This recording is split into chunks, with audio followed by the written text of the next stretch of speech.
New Thought Media Network. We are a global broadcast network of positive music, media, and entertainment, inspiring humanity's evolution along the journey of enlightenment and creating a world of love, peace, empowerment, and prosperity for all. New Thought Media Network. Positively inspiring.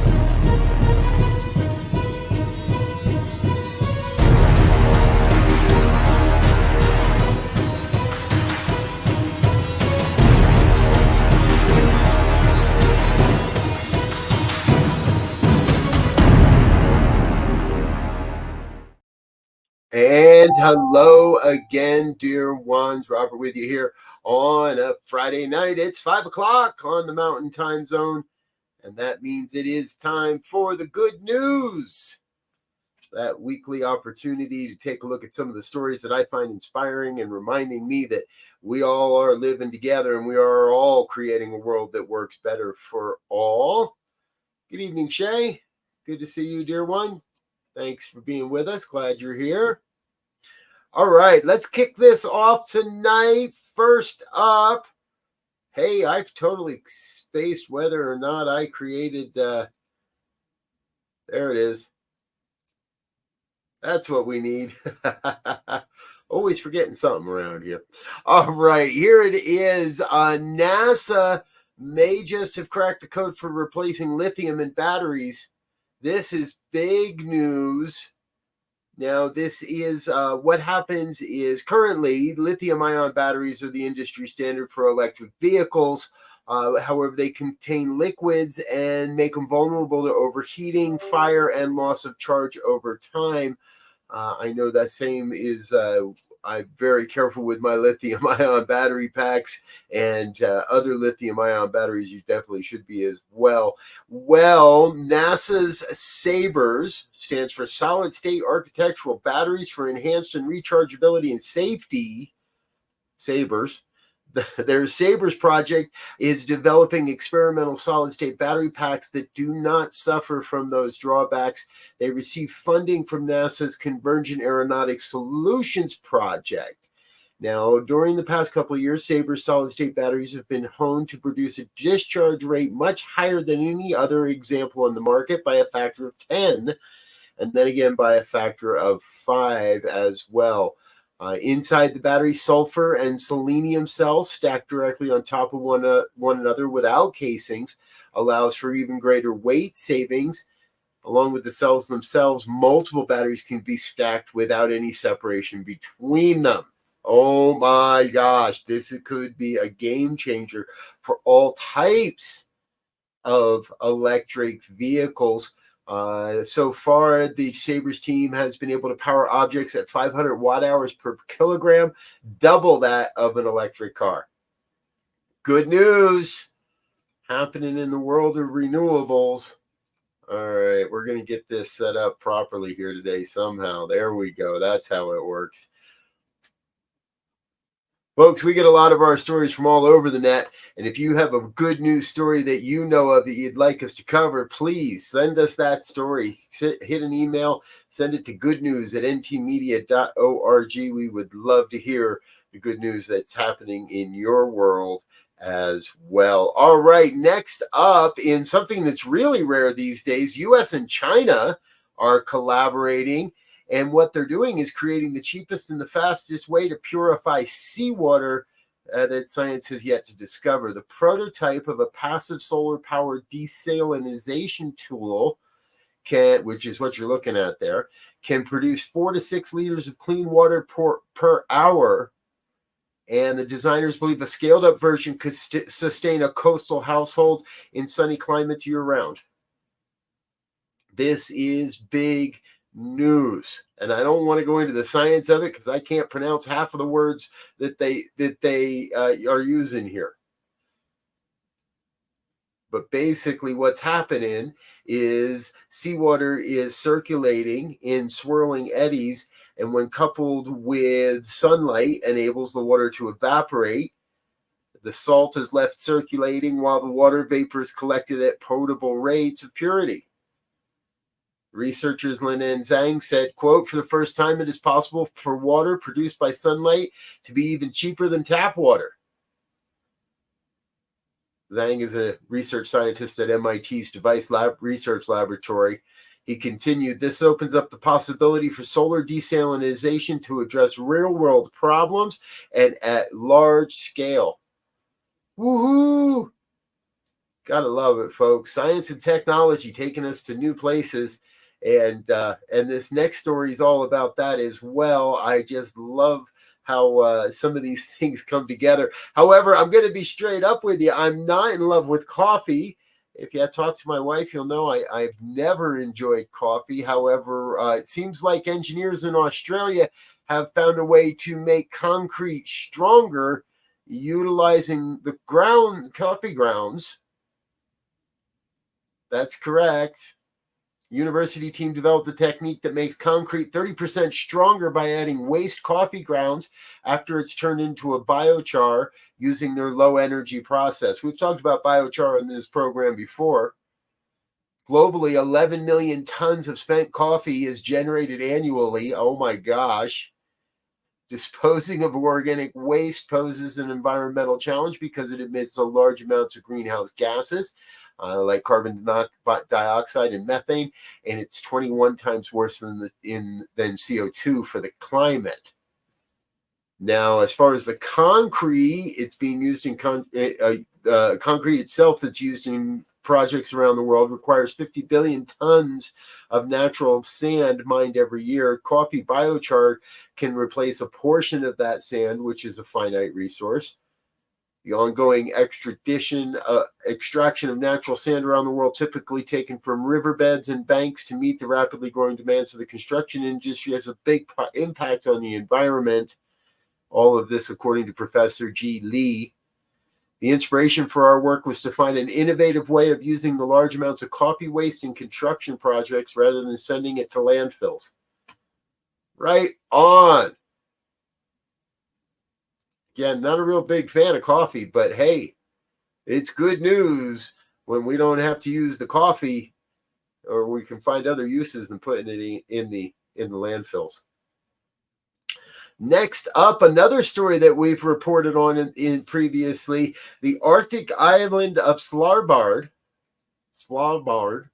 I think I know I'm probably not right on. I was trying to practice that earlier. In Norwegian, the word I'm just going to mess this one up all the way around. Here's what's happening. The Norwegian government has completed the largest rewilding project in its history. Polar bears, reindeer, Arctic foxes, and seabirds are moving back into a 100-year-old mining town where all we did as humans was mined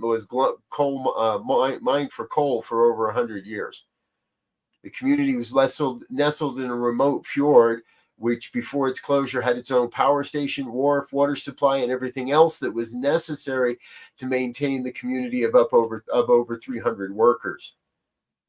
Back in 2017, the Norwegian parliament decided to wind down operations and clear the area to return it to its natural state. All traces of human activity have since mining began in 1910, were to be removed with the exception of cultural monuments and buildings from before 1946. Down to 3 buildings total. Before the rewilding began, 12 people from the Norwegian Institute for Cultural Heritage Research spent 6 weeks scanning and photographing the entire town. Around 170,000 images and 6,000 scans in total for more than 18 terabytes of raw data have become a huge digital 3D project model that can be experienced at the nearby tourist outpost. Good work, Norway. Glad to hear it. Glad to see it. rewilding an old island, an old coal mine. Gotta love it. Hey, we're going to take a quick break, let a couple of our sponsors say hello, and give you a little more information on some of the things going on here around New Thought Media Network. But please don't go away. Stay tuned. Stay with us. We'll be back with more good news in just a moment.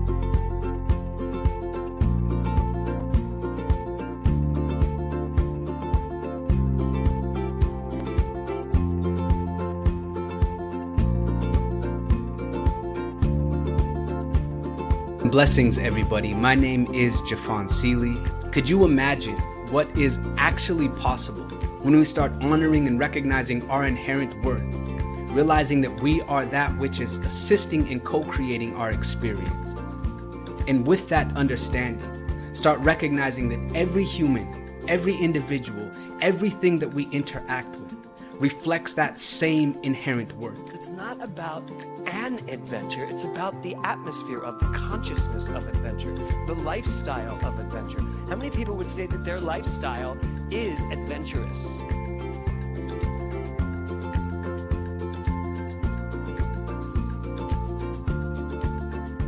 My name is Lisa Benson. I'm a diversity, equity, and inclusion consultant and the author of Anchored in Bias, Fired Over White Tears. It's a book detailing my lived experiences with workplace bias and what fueled my passion for normalizing conversations about differences and creating safe spaces for everyone to bring the best version of themselves to life every day.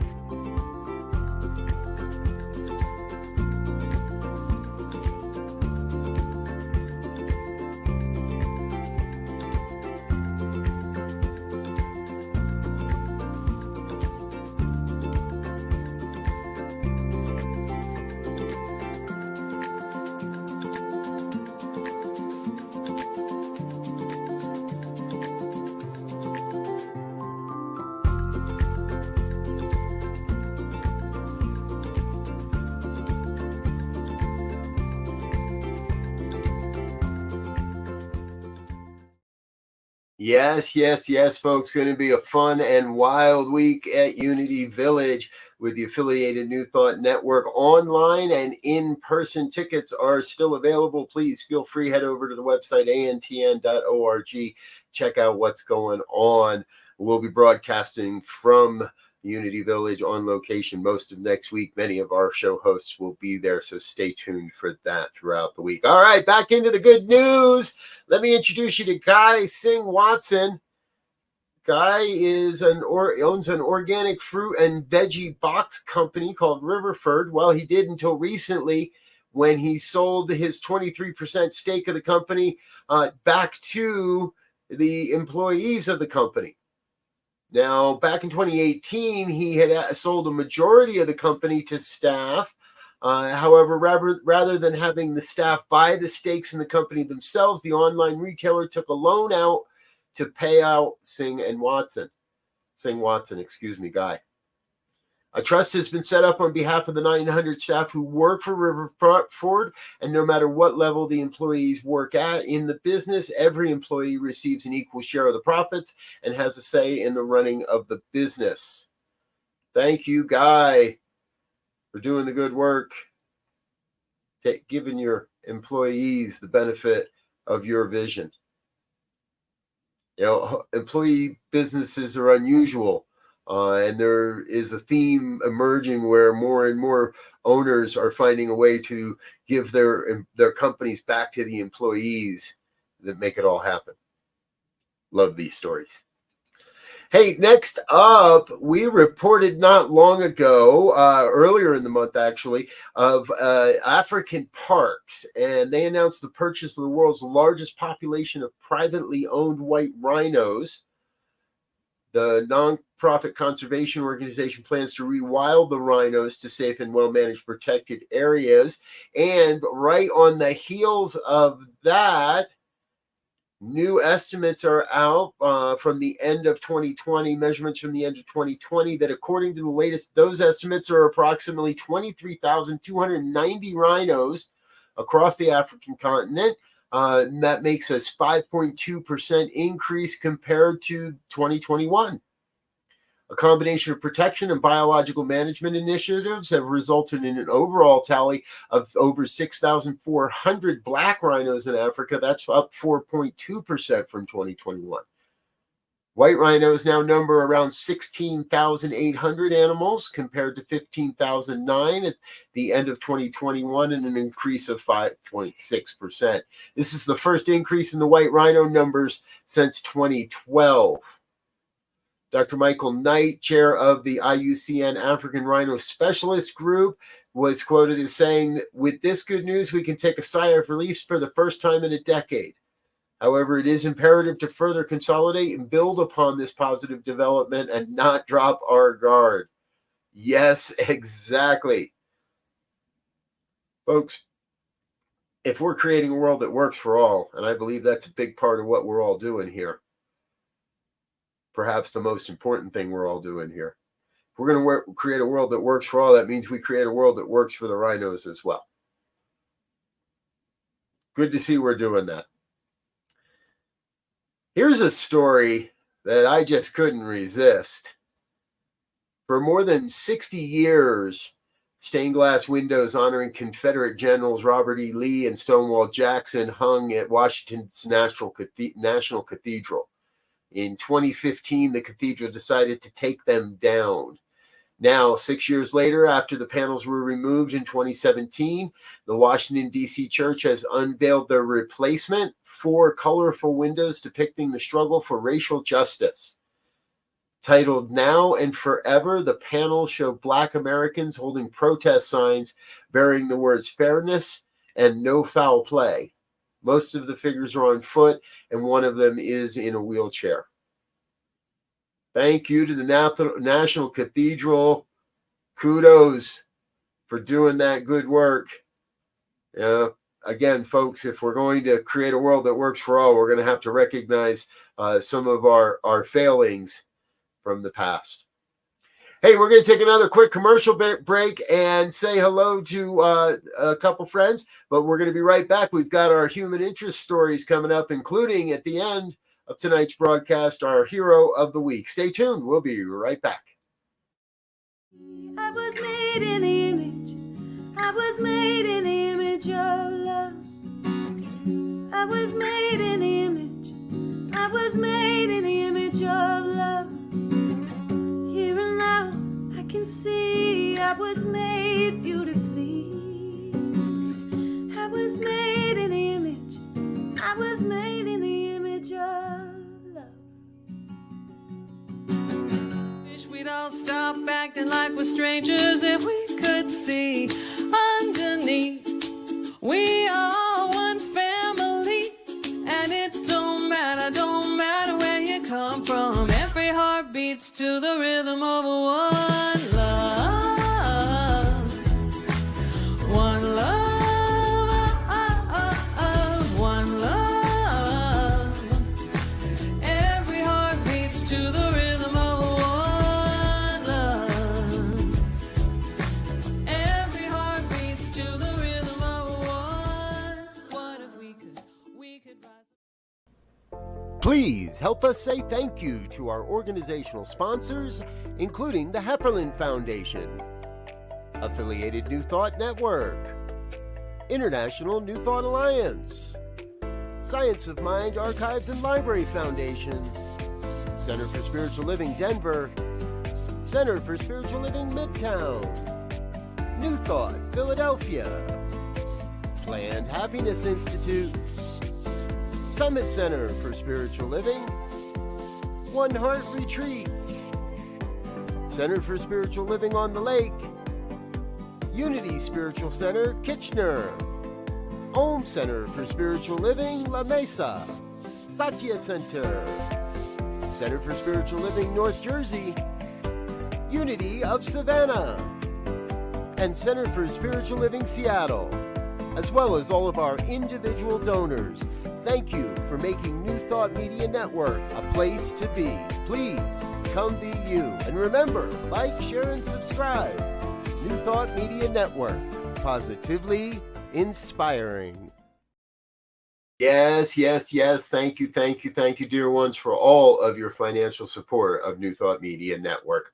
All right, back into the good news for Friday night. I want to introduce you to Vanessa.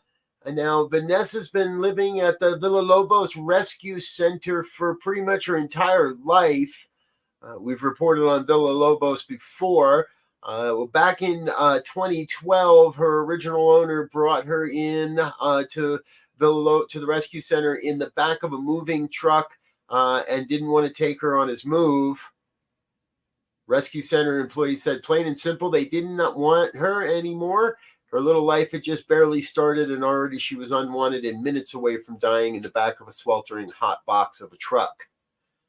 Well, after 11 years, Vanessa has finally been adopted. Rescue center employees again said she was the perfect dog, and now she's met the perfect owners. According to employees, Vanessa was crate trained, well behaved, and extremely friendly, but the perfect owner just never quite showed up. Now, as a senior dog, many shelters do have senior programs. It was becoming tougher to find a home for Vanessa when a two-time past adoptor from Villalobos stepped forward and gave Vanessa a forever home in her final years. I love those heartwarming stories, folks. The ones that remind me we just do what we got to do. We do what's right for those around us.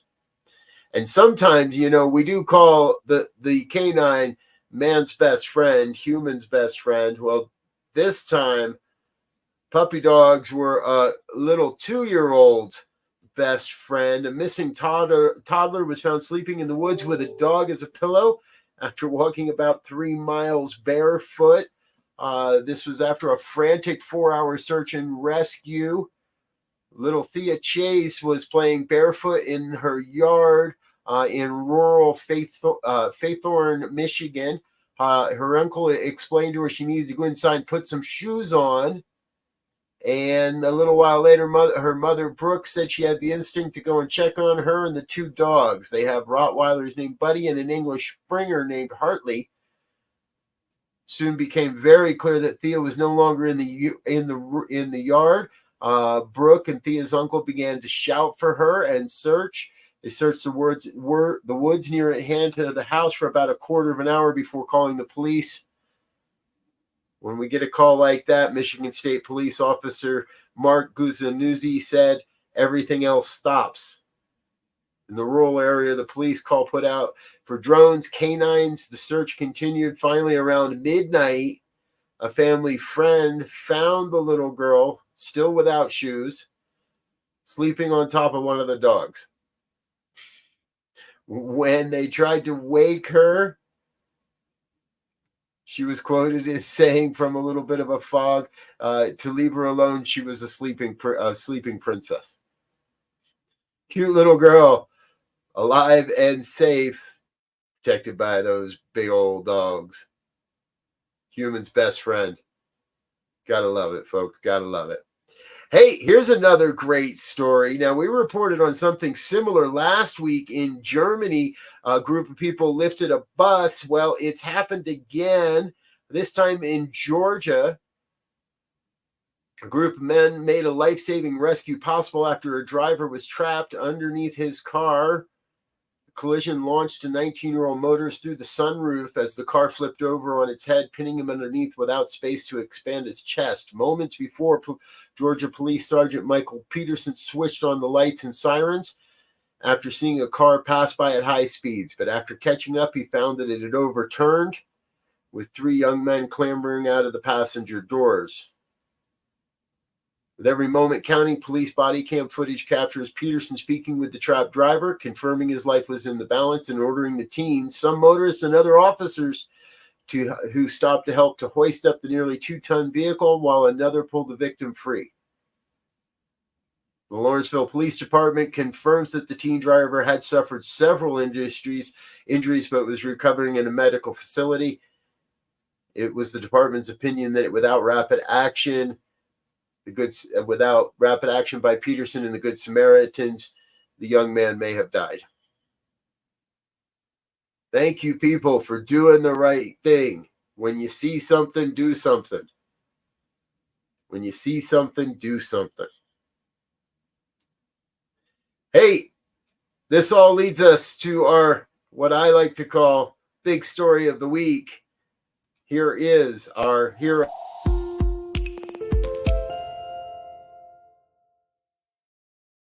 Our hero of the week. This is Peng Quinlan. I do hope I'm pronouncing that properly, Peng. He's a food delivery giant in China who's being hailed as a hero after he risked his life to save a drowning woman, an act that earned him significant recognition and rewards. There's a viral video circulating on Chinese social media showing Mr. Peng jumping off a 40-foot bridge into the water below.